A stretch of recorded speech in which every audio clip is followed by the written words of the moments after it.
कोष विकास समिति हाम्रो खानेपानी मन्त्रालयको एउटा अभिन्न अंग हो र यसले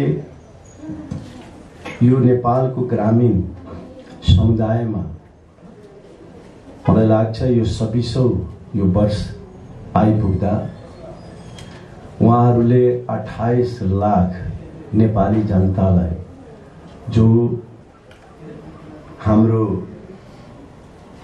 लक्ष्य भनौं, हाम्रो उद्देश्य भनौं र साथसाथै त्यो पूरा गर्नका लागि जो गरेको योगदान र सेवा गरेको त्यो अत्यन्तै महत्त्वपूर्ण मैले उपलब्धिको रूपमा मैले यसलाई लिएको छु र उहाँहरूले गरेको जो कार्यक्रमहरूले मैले हेर्दाखेरि मैले यो खास गरेर अहिले 2072 को नेपालको संविधानले यो खानेपानी तथा सरसफाइलाई मौलिक हकको रूपमा स्थापित गरेको छ र हाम्रो लक्ष्य भनेको हाम्रो दिगो विकास लक्ष्य 2030 लाई पूरा गर्नका लागि अर्थात् त्यसलाई सस्टेनेबल डेभलपमेन्ट गोललाई अचिभ गर्नका लागि यसले ठूलै योगदान पुर्याएको छ र साथसाथै हाम्रो 15औं योजनालाई पनि सम्पन्न गर्न यो उनका कार्यक्रमले चाहिने ठूलै सहयोग हामीले पुर्याएर आइरहेको छ र अहिले हामी एक घर एक धारा कार्यक्रम पनि हामीले ल्याएका छौं त्यसलाई पनि पूरा गर्न उहाँहरूको ठूलो योगदान छ र मैले यसरी हेर्दाखेरि त्यो खास गरेर नेपालको ग्रामीण क्षेत्रमा भनौं चाहे ग्रामीण समुदायमा जो आधारित यो कार्यक्रम ल्याउनु भएको छ यो कार्यक्रमले हामीले लिएको सरकारले लिएको लक्ष्य र उद्देश्य पूरा गर्नमा महत्त्वपूर्ण चाहिने योगदान र सहयोग रहिआएको छ। त्यसकारण त्यसलाई सराहना गर्नै पर्छ आजको दिनमा। त्यसकारण मैले यस कोषमा कार्यरत सबैलाई म हृदयदेखि म धन्यवाद पनि दिन चाहन्छु कि आज उहाँहरूकै जो आज मेहनत उहाँहरूले गरेको कामले चाहिने आज हाम्रो लक्ष्य पूरा गर्न ठूलो मद्दत पुर्याएको छ र आज मैले विश्व बैंकलाई पनि जो आज अनवरत रूपमा स्थापना कालदेखि नै 2052 साल यो चैत्र 1 गते नै स्थापना गरेको स्थापना कार्यकालदेखि नै उहाँहरूले जो सहयोग पुर्याउनु भएको छ त्यसलाई म धन्यवाद पनि दिन्छु। तर आज 26औं वार्षिक उत्सव मनाइरहँदा चिन्तित भएका छन् हाम्रो साथीहरू।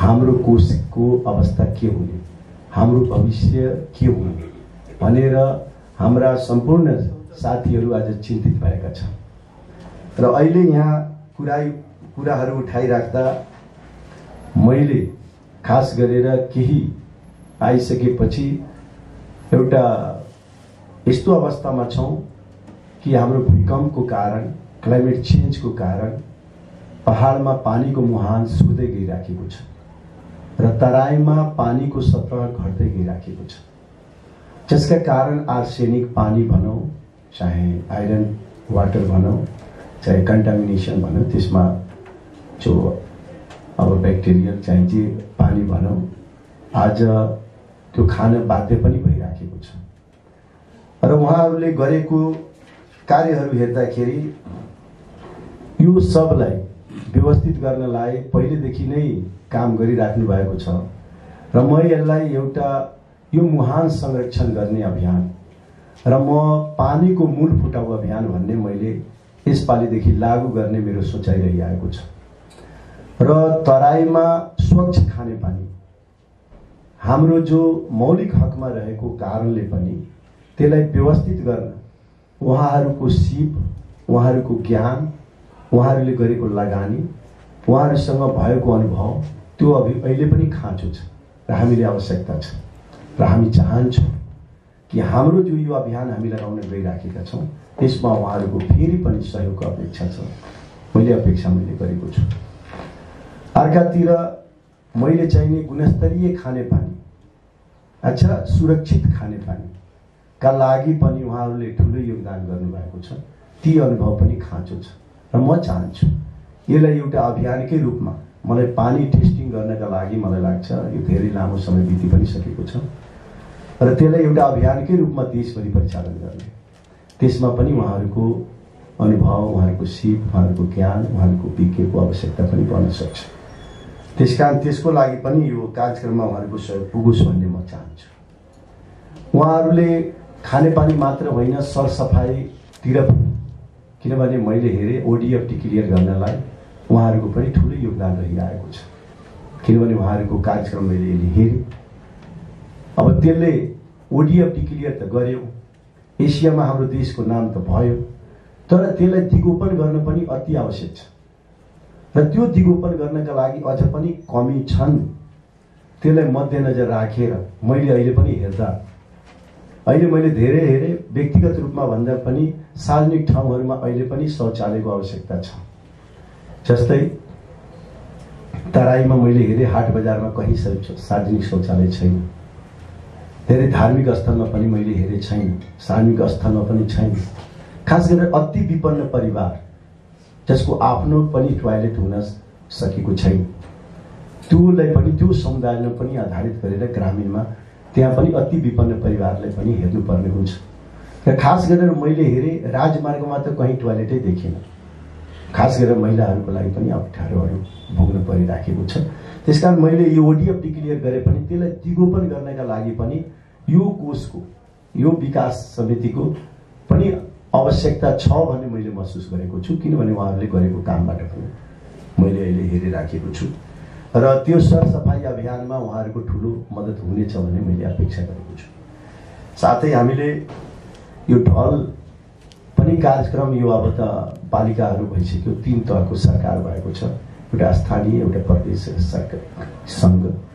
हाम्रो सङ्घको सरकारको पहिले 75 जिल्लामा थियो अफिसहरू, अहिले हामी 77 जिल्ला भएको छ। तर हामी धेरै कार्यक्रमहरू हाम्रो नीतिगतका कारणले पनि हामीले अप्ठ्यारोहरू परिराखेको छ। अहिले जिम्मेवारी चाहिँ हाम्रो बढेर गएको छ। हामीले 94% हामीले सेवा पुर्याएका छौँ भने अब 2030 सम्म हामीले चाहिने त्यो लक्ष्य पुरा गर्नका लागि पनि हाम्रा ती कार्यक्रमहरूले कसरी व्यवस्थित गर्ने भन्ने कुरो छ। तर दुर्भाग्य कस्तो छ भने हाम्रो सङ्घले हेर्ने भनेको मधेसमा 15,000 भन्दा बढीको जनसङ्ख्या तोकिएको छ, अनि पहाडमा 5,000 तोकिएको छ भने हिमालमा 1,000 तोकिएको छ। जो जनसङ्ख्याको कारणले हामीले कार्यक्रम गर्ने गाह्रो परिराखेको छ। किनभने पानीको मुहान सुक्दै गएका कारण पहाडका बस्तीहरू विस्थापित भइराखेको छ। तराईमा कहीँ धेरै यस्तो ठाउँमा बस्ती विस्तार गरिराखेको छ भने जनसङ्ख्या बढ्दो गइराखेको छ र पानीको आपूर्ति हामीलाई व्यवस्थापन गर्न गाह्रो परिराखेको छ। मैले खाली मात्र मैले भन्न के खोजेँ भने यो चाहिँ जनसङ्ख्याको आधार हेर्ने हो भने आवश्यकताको भएको ठाउँमा हामीले गर्ने गाह्रो परिराखेको छ र हामीले कतिपय कार्यक्रम प्रदेशलाई दिएको छौँ र प्रदेशलाई सशस्त्र अनुदान हामीले दिन्छौँ र केही स्थानीयले पनि अधिकार हामीले दिएका छौँ। तर हाम्रो 3टै समुदायको कहीँ कोर्डिनेसन देखिँदैन। त्यो 3टै सरकारको कहीँ समन्वय त्यो प्रकारको व्यवस्थापन नभएकै कारण अहिलेसम्म हामीले काम गर्न कठिनाइ भइराखेको छ। हामीले सशस्त्र अनुदान हामी प्रदेशलाई दिन्छौँ, तर आज 4.5 वर्ष हुन थाल्यो, अहिलेसम्म प्रदेश सरकारले आफ्नो प्रगति विवरण दिँदैन। हामीलाई प्रगति विवरण नदिएकै कारण हाम्रो कार्यक्रमहरू कति सम्पन्न भए कति अधुरो छ, त्यो कतिपय कार्यक्रमहरू दोहोरो तेह्रो परिराखेको छ। त्यसकारण त्यसलाई व्यवस्थापन गर्न हाम्रो सङ्घलाई अप्ठ्यारो परिराखेको छ र ग्रामीण भेगमा खास गरेर स्थानीयमा हामीले गरेको कार्यक्रम र खास गरेर तपाईको समितिले गरेको कार्यक्रम त्यसलाई पनि दिगोपनका लागि म चाहन्छु, त्यसलाई संरक्षणको लागि। अहिले भर्खरै सुने केही कार्यक्रम तपाईहरुको अझ पनि पूर्ण हुन सकेको छैन, केही कार्यक्रमहरू तपाईँ बनाउनु त भएको छ, तर आज पनि त्यो कार्यक्रमहरूलाई संरक्षण गर्ने दायित्व कसको र त्यसलाई व्यवस्थित गर्ने कार्यक्रम चाहे विस्तार गर्ने कार्यक्रम कसको? मैले हेरेँ, मैले झापामा गएको थिएँ, म जहिले पनि झापामा जाँदा 2टा कार्यक्रम मैले 2टा टङ्की मैले निर्माण गरेको मैले देखेँ। तपाईँको यही ग्रामीण खानेपानी तथा सरसफाई कोष विकास समितिले नै बनाएको रहेछ, तर आइरन पानी मैले त्यहाँ देखेँ तर ट्रिटमेन्ट प्लान नबनाएको कारण त्यो बनेर भए पनि त्यसलाई चाहिँ नि प्रयोग गर्न पाएका छैन। त्यस्तै गरी मैले थुप्रै कार्यक्रममा चाहेको छु तपाईबाट जो बनेका कार्यक्रम यत्रो थुप्रो लगानी भएका कार्यक्रमहरूलाई पनि संरक्षण मात्र होइन त्यसलाई विस्तार पनि गर्न जरुरी छ र साथसाथै जहाँ आवश्यकता छ अहिले कतिपय सङ्घमा हामी भएको कारण हामीसँग खुम्चिएर 20वटा अफिस भएको छ, अरू सबै तल जिम्मा दिएका छन्। तर कतिपय ठाउँमा हामी कहाँ माग आइराख्दा पहाडमा चाहिने लिफ्टिङ कार्यक्रम, मुहान सुक्दै गएको कार्यक्रम, लिफ्टिङ कार्यक्रमको डिमान्ड बढिँदै गइराखेको छ। तराईमा जतिसुकै पानी टङ्की हामी बनाएका छौँ, ओभरहेड टङ्की हामी बनाएका छौँ, तर हामीले त्यहाँ एउटा नीतिगत कामका लागि 10 देखि 30% हामीले जनश्रमदान राखेका कारणले हामीसँग पैसा भए पनि त्यो सञ्चालन आएको छैन। मैले जानकारी प्राप्त भएअनुसार 600 ओभरहेड टङ्की बनायो तर 200 हेड ओभरहेड टङ्की मात्रै सञ्चालनमा रहेको छ। 400 ओभरहेड टङ्की आज पनि सञ्चालनमा छैन। सबै निर्माण अरबौं खरबौं हामी चाहिने लगानी राज्यको भइसकेका छ, 80% जति लगानी भएका छ, तर आज जनश्रमदानका कारण ती चाहिने त्यहाँ त्यो सञ्चालनमा आएको छैन। त्यसकारण मैले अहिले सचिवजी यही हुनुहुन्छ, म आज पनि भनेको थिएँ त्यो 10 देखि 30% जो नीतिगत कुरा छ अब श्रमदान कोही गर्नेवाला छैन। त्यो राज्यले नै त्यसलाई हामी मौलिक हकको रूपमा लिइसकेपछि राज्यले नै त्यसलाई सञ्चालन गर्नुपर्छ र त्यो सञ्चालनको लागि त्यो चाहिने त्यो जुन नीतिगत कुरा हटाइदिनुपर्छ र हामीले नै त्यसलाई सञ्चालन गर्ने व्यवस्थापन गर्नुपर्छ भन्ने मेरो सोच। त्यो भयो भने थुप्रै ओभरहेड टङ्की गर्न सकिन्छ। र जहाँसम्मको कुरा छ यो ग्रामीण जो खानेपानी सरसफाइले ह्यान्ड पाइप जुन थियो अब स्यालो ट्युबवेल हुन्छ, आज पनि त्यतिकै डिमान्ड रहेको छ। खास गरेर मैले यो कोभिडको बेलामा आफ्नो छ भने त केही छैन, तर अति विपन्न परिवारलाई कसैले हात धुनलाई पनि गाह्रो हुने, आफ्नो नभए भने अरूको घरमा पनि गाह्रो हुने, ती अति विपन्न परिवारलाई पनि हामी चाहिने एउटा अभियानकै रूपमा यसलाई सरसफाइ भनौँ चाहे खानेपानी त्यसलाई पनि एउटा लिएर जानुपर्छ भन्ने हामीले सुरुवात गरेका छौँ। तर त्यसलाई व्यवस्थित गर्न पनि जरुरी छ र त्यसमा मलाई लाग्छ यो कोष विकास समितिको पनि महत्त्वपूर्ण पहिलेदेखि पनि काम गरेको छ, त्यो पनि आवश्यकता छ। र हामी चाहन्छौँ कि ती ग्रामीण भेगमा, ती ग्रामीण समुदायमा जहाँ अति विपन्न परिवार छन्, जसको नजर चाहिने स्थानीय र यदि सङ्घ प्रदेशको पनि पुगिरहेको छैन भने सङ्घको पनि दायित्व छ। त्यसकारण यो अङ्गलाई पनि जीवित राखेर त्यो ठाउँमा पनि हामीले हिमाल पहाड भएको, कन्द्रामा भएको ती ग्रामीण भेगलाई पनि त्यसलाई व्यवस्थित गर्न पनि यसलाई चाहिँ जीवित राख्न जरुरी छ। यसलाई पुनर्जीवित गर्न पनि जरुरी छ। यसलाई रिभ्यू पनि गर्ने मात्र होइन, स्ट्रेन्थन गर्न, यसलाई भन्छु रिभ्यू गरेर यसलाई एस्टाब्लिस फेरि पुनः स्थापित गर्न यो जरुरी छ। त्यसको लागि हामीले ताती निकायसँग कुरा गरौँ। मैले अस्ति पनि मैले वर्ल्ड बैंकसँग आफै पनि कुरा गरेको थिएँ। वर्ल्ड बैंकसँग हामीले कुरा गर्दा मैले यो कुरा राखेको छु। ग्रामीण जो क्षेत्र छ, ग्रामीण जुन समुदाय छ, ग्रामीणलाई हामीले फोकस गर्नको लागि हामीले वर्ल्ड बैंकबाट ग्रामीणलाई दिउँ र शहरी क्षेत्रलाई जुन ढल कार्यक्रमहरू छ, हाम्रो शहरी जुन हाम्रो ढल जो कार्यक्रम छ शहरीलाई दिउँ भनेर मैले प्रस्ताव गरेको। ग्रामीणलाई छुट्याइदिउँ र जो ढलहरू जो गर्ने छ सरसफाइ उता पनि हामीले शहरीलाई हामीले दिउँ भनेर मैले प्रस्ताव मैले राखेको र यसको लागि मैले अर्थमन्त्रीसँग पनि मैले कुरा गरेँ। अहिले उहाँले जो कुरा राख्नु भएको छ, उहाँको समस्या जो आएको छ, मैले सचिवजी हुनुहुन्छ, उहाँले अहिले भन्नुभयो अहिले अर्थ र योजना आयोगसँग बसेर कुरा गर्ने। अस्ति पनि म रिभ्यूमा मैले योजना आयोग र अर्थकै प्रतिनिधिलाई मैले भनेको थिएँ कि यसलाई समाप्त गर्ने होइन, यहाँ के छ सङ्घीय संरचनामा रिभ्यू गर्ने। हिजोसम्म हामीले यसलाई हामी सदुपयोग गर्यौँ। हाम्रो लक्ष्य 2030 र 15 योजना मात्रै होइन, हाम्रो एक घर एक धारा कार्यक्रम छ। यसलाई विस्तार पनि गर्नु छ, यसलाई हामी व्यवस्थित पनि गर्नु छ र हामीलाई हिजोको कमी कमजोरीलाई सच्याएर आउँदा दिनमा यसलाई अझ व्यवस्थित गरेर लैजानु छ। त्यसको लागि हामीले हिजो अरूसँग पनि निर्भर रहे, अब हाम्रो आत्मनिर्भर गर्नलाई पनि यसलाई मर्न दिने हो भने जोगाउने हो। त्यसको लागि हाम्रो आफ्नै बजेटबाट भए पनि यसलाई चाहिँ नि हामीले दिउँ। जो अहिले केही कार्यक्रमको लागि उहाँहरूले भन्नुभएको छ, मैले भने सङ्घीय संरचनाको अनुरूपको तपाईँ संरचना तयारी गर्नुहोस्। त्यो गर्दाखेरि अहिले मैले भने 7 प्रदेशमा तपाईँ कार्यक्रम लिएर आउनुहोस्। अहिले भर्खरै सुने मैले 10-10 वटा त्यो पालिका राख्नु भएको छ अब त्यसलाई अझ यसलाई व्यवस्थित गरेर लैजाएको खण्डमा तपाईँले गरेको योगदानको कदर हुनेछ, होइन भने 25औं यो 26औं वर्ष आइसक्दा यसलाई लोभ गर्ने होइन कि यसको पनि इतिहास छ, यसको पनि लगानी छ, त्यसले त्यसै खेर जाने दिने होइन।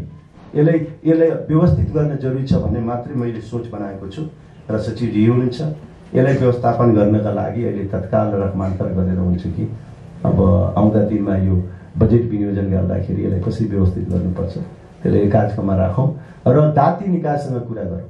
हामीले अहिले वर्ल्ड ब्याङ्कसँग कुरा गरेका छौँ, अर्को दाती निकायसँग पनि कुरा गरौँ, चाहे एडिबीसँग हो चाहे अरू कुकुसँग कुरा गर्नुपर्ने हुन्छ। हामी गभर्मेन्टले हामीले एउटा सोच बनाएर यसलाई चाहिने जहाँ जहाँ आवश्यकता छ, कुन कुन ठाउँमा ग्रामीण भेगमा नपुगेका ठाउँहरूमा त्यसलाई फोकस गरेर हामीले जो अभियान हामीले तयारी गरिराखेका छौँ, हिमाल पहाड तराई मधेसमा कुन ठाउँमा अति आवश्यक भएको ठाउँमा हामीले जनसङ्ख्याको कारणले हात खुट्टा बाँध्ने होइन, आवश्यकता भएको ठाउँमा पनि यसलाई हामीले यो अङ्गलाई पनि प्रयोग गरौँ, त्यसलाई सदुपयोग गरौँ भन्ने मैले चाहिँ यो सोच बनाएको छु। त्यतातिर जानुपर्छ भन्ने मैले आज यो मैले निर्देशन गर्न खोजेँ। आज मेरो क्याबिनेट पनि छ। आज तपाईँहरूको आज यस्तो यो 26औं वर्ष तपाईँहरूको लगानी, तपाईँहरूको मेहनत, तपाईँहरूको जो गरेको योगदानलाई म कदर गर्दै, म सराहनीय छ त्यसलाई म सराहना गर्दै, यो महत्त्वपूर्ण तपाईँहरूले अब जो भूमिका खेल्नु भएको छ हाम्रो लक्ष्य पुरा गर्न, त्यसको लागि म धन्यवाद पनि दिन्छु र म त्यसको जो महत्त्वपूर्ण जो काम गर्नुभएको छ त्यसलाई म धन्यवाद दिँदै अब आगामी दिनमा हाम्रो उद्देश्य र लक्ष्य र तीको विकास जो 30 लक्ष्य र 15 योजना र एक घर एक धारा कार्यक्रम र हामीले नेपाल सरकारले जो मौलिकको हकको रूपमा जो हामीले स्थापित गरेको छ नेपालको संविधानले, त्यसलाई अझ व्यवस्थित र स्थापित गर्नका लागि तपाईहरूले अझ हाम्रो उद्देश्य पूरा गर्न सफल हुनुहोस्।